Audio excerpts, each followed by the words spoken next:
अन्नदाता, पग पग पर है संग तुम्हारे अन्नदाता। लहू किसानों का बन के पसीना सींचता है धरती का सीना। मेहनत का तेरी हक दिलवाने, नई तकनीक नई खोज बताने। पशुधन को गुणवान बनाना, पौध सुरक्षा को सिखलाना, खेती के सब गुर समझाने, भारत का सरताज बनाने। आठों पहर है संग तुम्हारे अन्नदाता, अन्नदाता। नमस्कार, मैं हूं आपके साथ निदा अहमद। आप सभी दर्शकों का अन्नदाता कार्यक्रम में स्वागत करती हूं। हर रोज की तरह कार्यक्रम में लेकर आई हूं खेती बाड़ी से जुड़ी हुई बहुत सी लाभकारी जानकारियां। तो चलिए सबसे पहले देखते हैं क्या है विशेष आज के कार्यक्रम में। कृषि विश्वविद्यालय पंतनगर में आयोजित किसान मेले की मुख्य झलकियां। आम के बाग को क्षति पहुंचाने वाले खुद का कीट का कैसे करें नियंत्रण।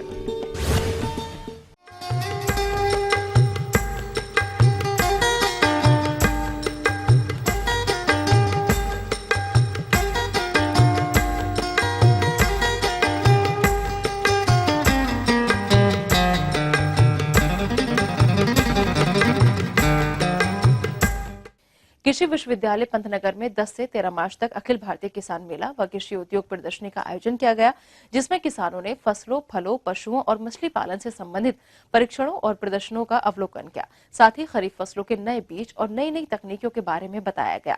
हमारे वो किसान जो इस मेले में नहीं जा पाए, उनके लिए हमारे रिपोर्टर ने मेले में जाकर मेले में लगाए गए स्टॉलों को अपने कैमरे में कैद किया। साथ ही यहाँ से महत्वपूर्ण जानकारियां भी ली, जो प्रस्तुत है इस विशेष अंश के माध्यम से।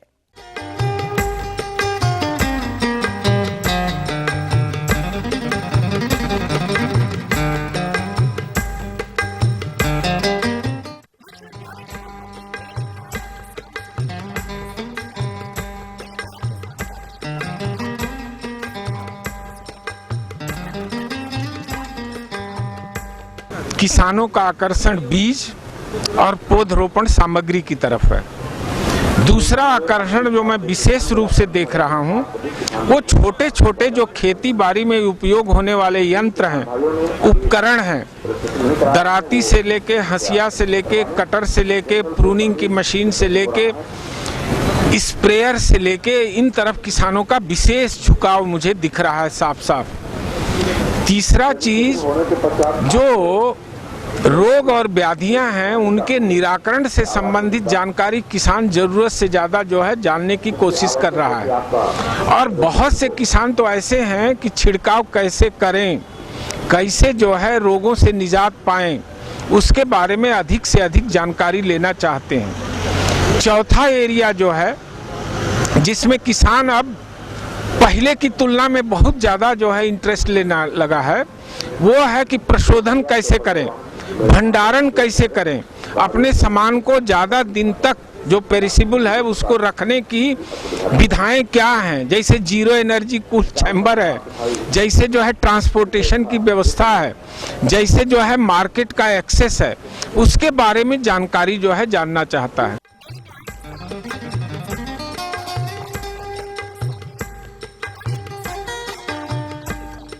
हमारा कन्हैया लाल सिंह पटेल मिर्जापुर यूपी से आए हैं इस मेले में। मेले में तो नए नए तकनीकी यंत्र देखें, और जो मूल है कि सब्जी हो या तो कोई ये जैसे कि धान गेहूँ है, इसमें दवा छिड़का जाता है। दवा के लिए छिड़कते हैं तो लौटते हैं तो मालूम नहीं देता है कि कहाँ तक छिड़के हैं। जैसे जो दवा है वो कलर में आए कि मालूम हो कि या लाल, पीयर, हरा पौधे के मालूम हो कि हम कहाँ तक छिड़के हैं, जिससे बाम न हो, पूरे खेत में अच्छी तरह से छिड़का जाए। और हर मेले में सीडी कैसेट किसान के लिए उपलब्ध हो या चिप में लोड हो। मोबाइल हर किसान के हाथ में है, वो अपना मोबाइल में लगा कर देख ले कि हमें क्या कैसे करना चाहिए।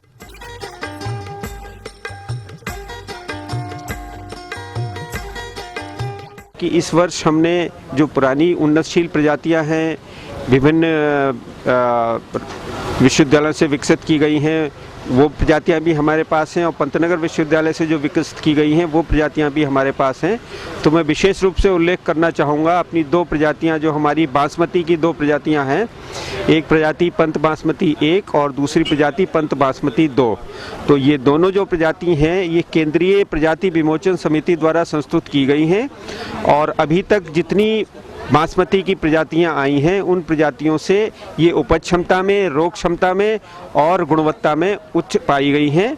इसलिए ये प्रजातियों को हम प्रचलित कर रहे हैं। अभी हम किसानों को थोड़ा थोड़ा बीज दे रहे हैं। पंतनगर विश्वविद्यालय द्वारा जो विकसित की गई हैं नई दो प्रजातियां पंत बासमती 1 और पंत बासमती 2 के बारे में जो बता रहा था कि इन प्रजातियों की गुणवत्ता सारी जो अभी तक प्रजातियां बासमती की विकसित की गई हैं विभिन्न विश्वविद्यालयों से, विभिन्न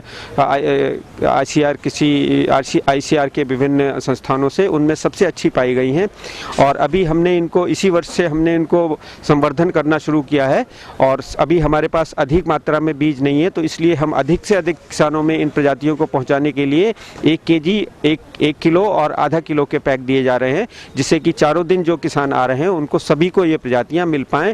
और उनसे किसानों तक पहुंचने के बाद हम किसानों से इनकी अगले किसान मेले में हम किसानों से इनके बारे में जानकारी चाहेंगे और इसी दिशा में और भी कार्य करते रहेंगे। इसके अतिरिक्त 1-2 साल पुरानी प्रजाति है मध्यम धान की पंत धान 24, वो भी हम दे रहे हैं। उस प्रजाति में भी अन्य प्रजातियों की तुलना में अच्छी पैदावार क्षमता है और अच्छी रोग रोधिता है।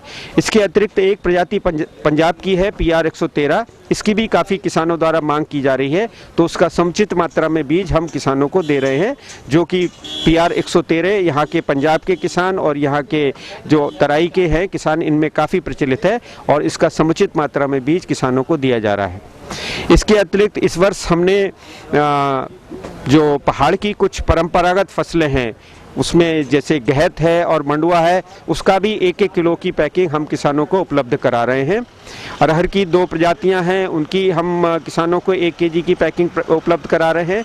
एक बहुत पुरानी प्रजाति है हमारी उपास 120, जो अभी भी काफ़ी प्रचलित है, उसको किसान काफ़ी ले रहे हैं।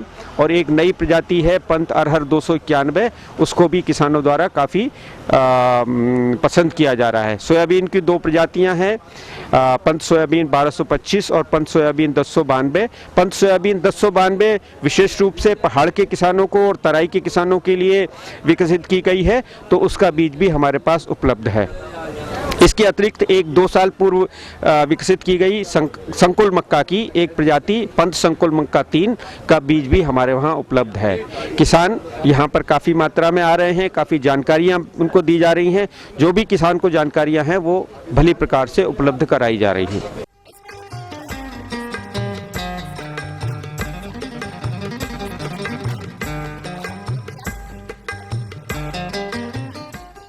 और जैसा कि इस वक्त भारत सरकार की तरफ से ये प्रमोशन किया जा रहा है कि जैविक खेती को बढ़ावा दिया जाना चाहिए, तो उसके लिए हमने इस बार के किसान मेले में राष्ट्रीय जैविक खेती केंद्र की टीम को भी इनवाइट किया है, और उस टीम के द्वारा हमें कई सारी इन्फॉर्मेशन हम किसानों को दे रहे हैं, जिसमें से एक सबसे ज़्यादा महत्वपूर्ण जो है, सबसे सामान्य रूप से हम पंचगव्य इस्तेमाल करते हैं खेतों में। पंचगव्य में गाय से प्राप्त होने वाले 5 अवयव मिलते हैं, जिसमें कि गाय का गोबर, गौमूत्र, घी, गाय का दूध और दही। इन 5 को मिला के अगर हम उसमें पानी मिलाएं, थोड़ा गुड़ मिलाएं, केले उपलब्ध है तो वो मिलाएं, और इसको बनाने की एक विधि जो है राष्ट्रीय जैविक खेती केंद्र के द्वारा आपको दी जाएगी। उस विधि को इस्तेमाल करते हुए जब हम पंचगव्य को बनाते हैं और अपने खेतों में उसको छिड़काव करते हैं, तो उससे कई सारे फायदे होते हैं, जिनमें से एक प्रमुख फायदा ये है कि जो जमीन में उपलब्ध जितने भी पोषक तत्व हैं उनका जो पौधों को मिलने का रेट है, दर है, वो तेजी से बढ़ती है। ऐसा देखा गया है कि पौधों की बढ़त में फायदा मिला है पंचगव्य में, और ये कीटों की रोकथाम में भी बहुत ज़्यादा फायदेमंद है। ऐसे ही बीजामृत है और ऐसे कई सारी चीज़ें हैं, ऐसे कई सारे हमारे ट्रेडिशनल हमारे बुजुर्गों के बनाए द्वारा फॉर्मूले हैं, जिनको अगर हम इस्तेमाल करते हैं तो वो हमारी जैविक खेती में बहुत ज़्यादा इस्तेमाल हो सकते हैं और फ़ायदा दे सकते हैं।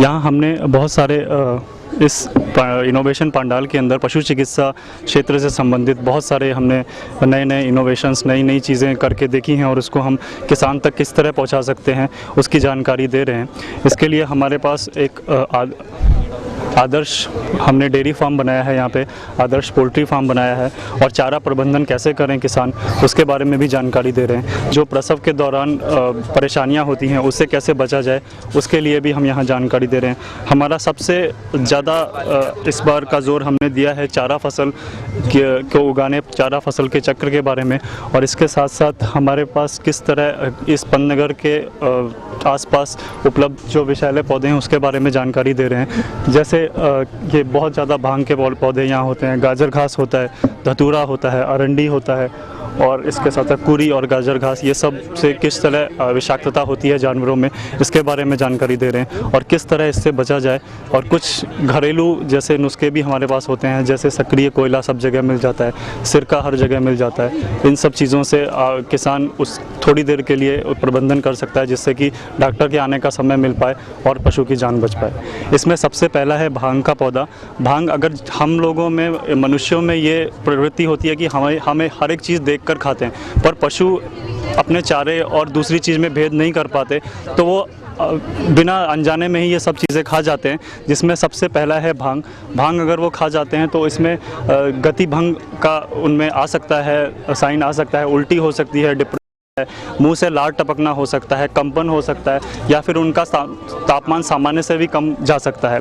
इसका इलाज अगर वैसे तो घर पे इसका बिल्कुल इलाज नहीं हो सकता है, पर फिर भी कुछ ऐसी चीज़ें हैं जिसमें थोड़ी देर के लिए जानवर को बचाया जा सकता है जिससे कि डॉक्टर आ सके और उनको पशु चिकित्सा सेवा मिल सके। जैसे 250 किलोग्राम सक्रिय कोयला, एक्टिवेटेड चारकोल जिसे कहते हैं, वो अगर खिला दिया जाए 20 लीटर पानी में जानवर को, तो जानवर कुछ देर के लिए बच सकता है। इसके अलावा टैनिक एसिड होता है, हर जगह मिल जाएगा और ये ज़्यादातर विषाक्तता में काम आता है, टैनिक एसिड। दूसरा है अरंडी का पेड़, जो बहुत ज़्यादा उगा होता है नॉर्थ इंडिया में, तो बहुत ज़्यादा है उत्तर भारत में। इसमें इसके संकेत होते हैं उत्तेजना, जानवर थोड़ा एक्साइटेड हो जाता है। इसके अलावा दस्त हो सकते हैं, उसमें खून आ सकता है, कमजोरी हो सकती है, लार आ सकती है, कंपन इसमें भी होता है, असमन्वयता हो सकती है जिसको हम इनको डिसकोऑर्डिनेशन, इनकोऑर्डिनेशन भी कहते हैं, लड़खड़ा के चलना जिसमें एक साइन आ सकता है। इसके इलाज में भी सक्रिय कोयला, बिल्कुल जैसे आपने भांग में देखा, 250 किलोग्राम सक्रिय कोयला 20 लीटर पानी में जानवर को पिला दें। तो ये थी कुछ उपयोगी जानकारियां। अब लेते हैं यहाँ पर एक छोटा सा ब्रेक, जल्द लौटेंगे और कार्यक्रम में आगे है महत्वपूर्ण जानकारियां, तो बने रहिए हमारे साथ।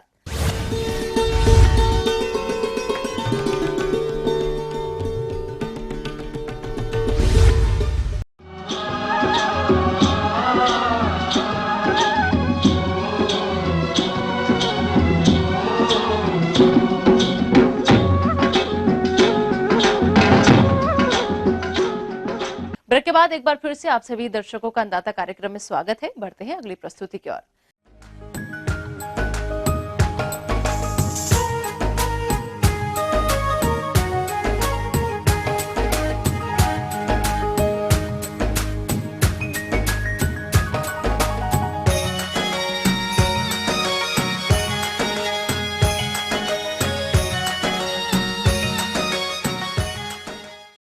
हमारे प्रदेश में आम की बागवानी मुख्य रूप से की जाती है। इस समय आम के बागों में बोर और फल आ रहे हैं और इस अवस्था पर फुदका कीट का प्रकोप भी अधिक देखा जा रहा है, जिसका समय से नियंत्रण करना बहुत ही जरूरी है। तभी आपको अच्छी क्वालिटी के अधिक फलों की उपज मिल पाएगी। तो आप कैसे करें इस कीट का नियंत्रण, इस बारे में जानकारी दे रहे हैं एक कीट वैज्ञानिक डॉक्टर A.K. अवस्थी। हाँ, देखिए ऐसा है, अभी आम के जो वृक्ष हैं उनमें फूलों की अवस्था प्रारंभ होगी और इस समय विशेष करके हमारे किसान भाइयों को या जो भी आम के बागवानी कर रहे हैं कृषक भाई, उनको ये देखना नितांत ज़रूरी है कि जो आम का फुदका कीट है, जिसे मैंगो हॉपर के नाम से भी हम जानते हैं, इसका प्रकोप जो है होने की संभावना बनती है। क्योंकि अभी आपने देखा होगा पानी गिर के कुछ थोड़ा सा बदली वाला मौसम भी रहा है, उसमें और इस प्रकोप के बढ़ने की संभावना हो जाती है। किसान भाइयों, आम के बाग को सबसे अधिक हानि मैंगो हॉपर कीट द्वारा पहुंचाई जाती है, जिसे हम फुदका कीट के नाम से भी जानते हैं। तो ये कीट आम के वृक्षों को किस तरह से नुकसान पहुंचाता है तथा इसे आप किस तरह से पहचानें, इसकी जानकारी कुछ इस प्रकार से है। और ये मुख्यतः पत्तियों से, फूल के डंठलों से, फूलों से और जो छोटे छोटे आम के फल लगते हैं उनसे जो है ये रस चूस कर जो है नुकसान पहुंचाता है, जिसके कारण से फूल झड़ जाते हैं। जो छोटे छोटे फल आम के वृक्षों में आते हैं वो सूख कर गिरने लगते हैं। जहाँ तक क्षति का प्रश्न है तो ये समझिए कि करीब 20 से 100% तक की क्षति जो है आम वृक्ष को फलन में हो सकती है।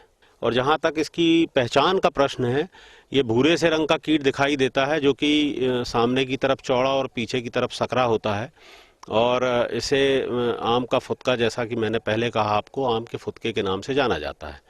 जो प्रकोप होता है उसकी सबसे अच्छी पहचान ये है कि सूर्य के प्रकाश में पत्ती चमकती हुई दिखाई देती है और चमकती हुई से दिखाई देने से तात्पर्य यह होता है कि जब ये रस चूसता है और रस चूसने के साथ साथ ये जो अपने मल के रूप में एक तरल शहदनुमा चिपचिपे पदार्थ का स्त्रवण करता है, जो कि पत्ती पर गिरने से पत्ती चमकने लगती है सूर्य की रोशनी में, और साथ में उस पत्ती पर कालांतर स्थिति में काले फफूंद का उगने के कारण वो पत्ती जो है काली पड़ने लगती है और इस तरह से प्रकाश संश्लेषण की क्रिया भी प्रभावित होती है पौधे के भोजन बनाने की, और जिसके कारण जो वृक्ष है, पौधा है, उसकी वृद्धि पे भी विपरीत असर होता है और साथ ही जो फलन है उस पर भी जो है विपरीत प्रभाव पड़ता है।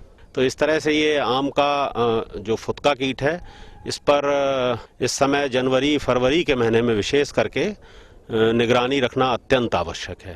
तो देखा किसान भाइयों, ये कीट आम के बागों के लिए कितना खतरनाक है, और यदि आपके भी बाग में इस कीट का प्रकोप दिखाई दे तो इसका समन्वित नियंत्रण किस प्रकार से करें जिससे कि आपको आम का अधिक उत्पादन मिल सके, आइए इसकी भी जानकारी हम आपको देते हैं। जहाँ तक इसके प्रबंधन का प्रश्न है तो कुछ बातें हैं जिन पर यदि हम शुरुआती अवस्था से गौर फरमाएं तो निश्चित रूप से फुदके के कीट को बहुत हद तक रोका जा सकता है। उसमें सबसे पहली चीज़ तो मैं ये कहना चाहूँगा कि जो भी आम के वृक्ष लगाने का तरीका है, वैज्ञानिक तरीका है, उसको अपनाएं, सही दूरी पर पेड़ लगाएं। अभी तो कटाई छटाई का खैर समय नहीं है, मगर जब समय हमारे वैज्ञानिक बताते हैं कटाई छटाई का, उस समय कटाई छटाई करना इसलिए आवश्यक है जिससे पेड़ों के चारों तरफ जो है धूप और हवा का जो है आवागमन सही तरीके से हो, जिससे कीट प्रकोप की संभावना कम हो जाती है। इसके अलावा जो आम के बाग हैं उनमें पानी के निकासी की उचित व्यवस्था होना बहुत ज़्यादा ज़रूरी है। तो ये कुछ बातें हैं। साथ ही शुरुआती अवस्था में यदि आम के फुदके का आक्रमण होता है वृक्ष पर, पत्तियों पर या किसी भी तरह से फूल पर या जो उसका पुष्पक्रम आएगा उस पर या छोटे फलों पर, यदि हम शुरुआती अवस्था में धुआं करते हैं आम के बाग में, तो धुआं करके भी शुरुआती अवस्था में कीट प्रकोप को रोका जा सकता है। इसके साथ ही यदि मान लीजिए 5 या उससे अधिक फुदका कीट प्रति पुष्प दिखाई देते हैं तो ऐसी स्थिति में कीटनाशक दवाइयों का प्रयोग हम कर सकते हैं, और कीटनाशक दवाइयों में कई तरह की दवाइयाँ बाज़ार में उपलब्ध हैं, जिनमें कुछ अच्छी असरकारक दवाइयाँ हैं, जैसे आपका मेथिलडिमेटान नाम की एक दवा है या डाइमेथोएट नाम की एक दवा आती है। इसकी 1 से 1.5 मिलीलीटर मात्रा प्रति लीटर पानी घोल बनाकर छिड़काव किया जा सकता है। इसके अलावा एक दवा और है जैसे इमिडाक्लोप्रिड के नाम से हमारे कृषक भाई जानते हैं। इसकी भी करीब 0.4-0.5 मिलीलीटर मात्रा प्रति लीटर पानी के हिसाब से घोल बनाकर यदि हम पेड़ पर एक समान छिड़काव करते हैं तो निश्चित रूप से कीट प्रकोप में कमी आती है। तो इस तरह से हम इस कीट के से होने वाली जो आम के वृक्षों को क्षति है उसको बचा सकते हैं। आगे और भी है कुछ रोचक जानकारियां, पर यहाँ पर रुकेंगे एक और छोटे से ब्रेक के लिए। जल्द हाजिर होते हैं।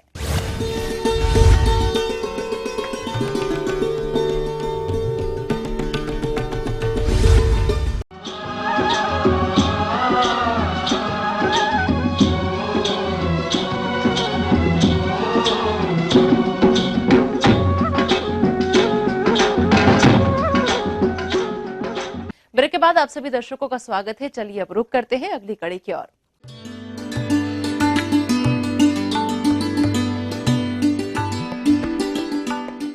अन्नदाता हेल्पलाइन निशुल्क फोन संपर्क सेवा के माध्यम से आपके द्वारा पूछे गए कृषि से जुड़े प्रश्नों में से एक या फिर दो महत्वपूर्ण प्रश्नों को हम अपने कार्यक्रम में शामिल करते हैं और इसी के तहत आज का चयनित प्रश्न और उसका जवाब इस प्रकार है।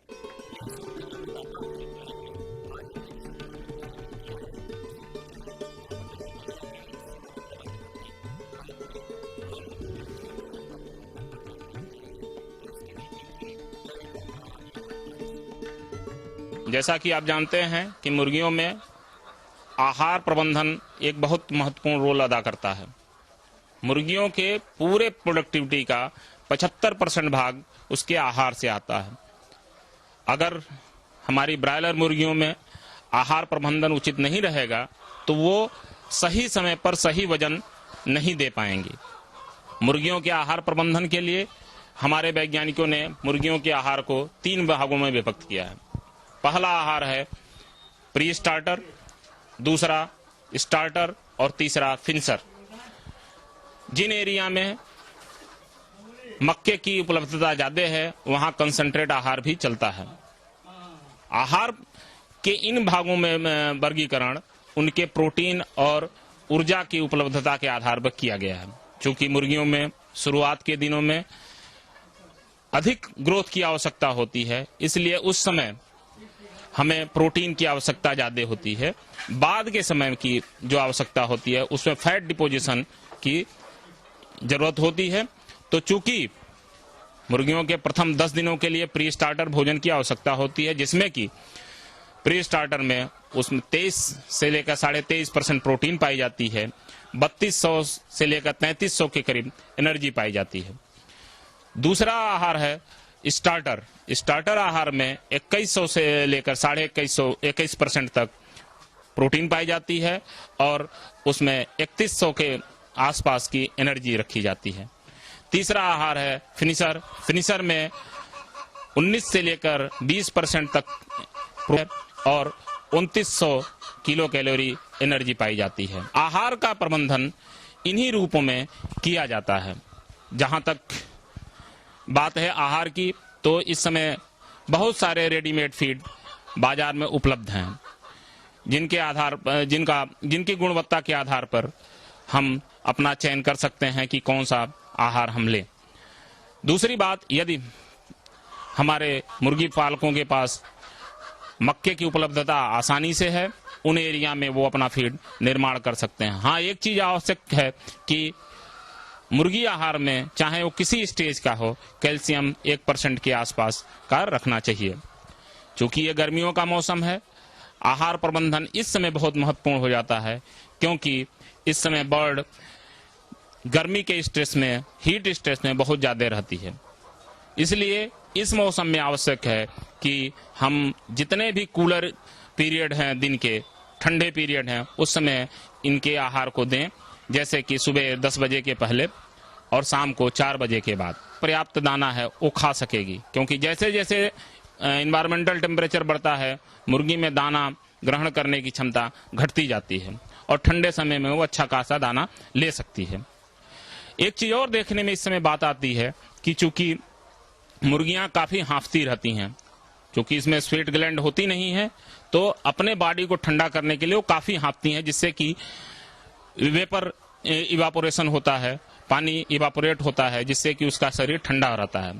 इस हांफने की प्रक्रिया में उनके बॉडी का जो मेटाबॉलिक एसिडोसिस है वो काफी हद तक बढ़ जाती है, जिसके कारण बाद में धीरे धीरे मुर्गियां लंगड़ी भी हो जाती हैं और वीक भी हो जाती हैं। तो इस एसिडोसिस को दूर करने के लिए हम ये ध्यान रखें कि मुर्गियों में के दानों में या मुर्गियों के पानी के टफ में सोडियम बाइकार्बोनेट मिलाते रहें, जिससे कि वो जो मेटाबॉलिक एसिडोसिस है उससे निजात पाया जा सके। दूसरी चीज ये है कि इलेक्ट्रोलाइट इम्बैलेंस इस समय काफी हो जाता है, चूंकि इस समय पानी ज्यादा पीती हैं, डायरिया भी ज्यादा होती है, इसलिए इलेक्ट्रोलाइट इम्बैलेंस काफी होता है। तो इस इलेक्ट्रोलाइट इम्बैलेंस को दूर करने के लिए हम उसमें इलेक्ट्रॉल पाउडर मिला सकते हैं।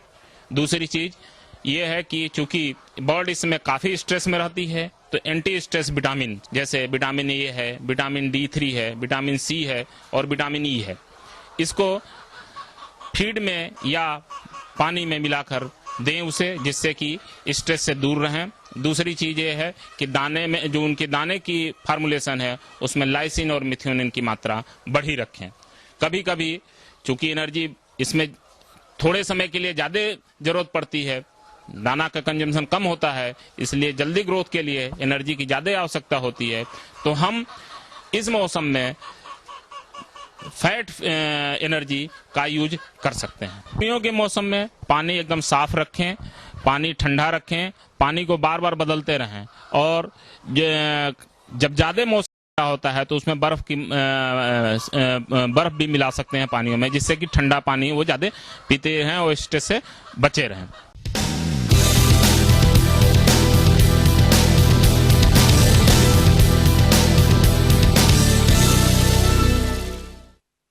राज्य की विभिन्न मंडियों में कृषि उत्पादों के चढ़ते उतरते बाजार भाव की संक्षिप्त जानकारी इस प्रकार है।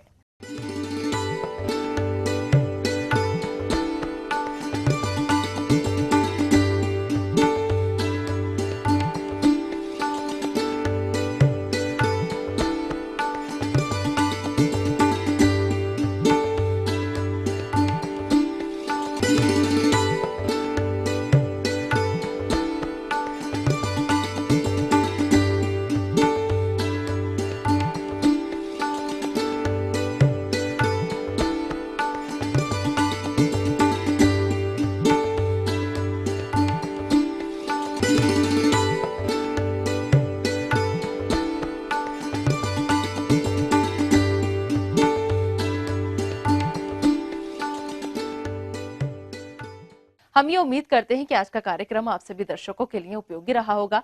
किसान भाइयों, अन्नदाता आपकी सेवा के लिए संकल्परत है। कृषि संबंधित समस्या और सुझावों के लिए आप हमें इस पते पर संपर्क कर सकते हैं।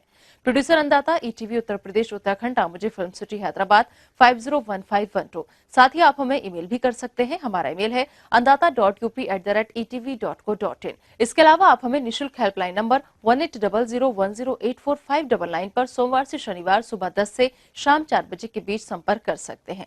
अब आइए देखते हैं कल दिखाए जाने वाले कार्यक्रम की मुख्य झलकियां। आम के बाग में बोर बनने की अवस्था पर किए जाने वाले जरूरी कार्य।